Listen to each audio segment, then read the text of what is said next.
বিশ্ব ক্রিকেটের সব রকম আপডেট পাওয়ার জন্য আমাদের চ্যানেলটিকে আজই সাবস্ক্রাইব করে রাখুন। প্রথম ওয়ানডেতে ভারত শ্রীলঙ্কা ম্যাচের দুই আম্পায়ার সিদ্ধান্ত নেন সুপার ওভার না করার। তারা ভুল করে ম্যাচটাকে টাই করেই শেষ করে দেন। আইসিসির নিয়ম অনুযায়ী যদি ম্যাচ টাই হয় তাহলে সুপার ওভার খেলা হবে।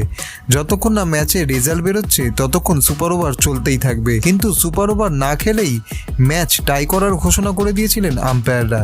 যদিও আইসিসি বা বিসিসিআই এই বিষয়ে কোনো মন্তব্য করেননি। ম্যাচে শ্রীলঙ্কা করেছিল 230 রান।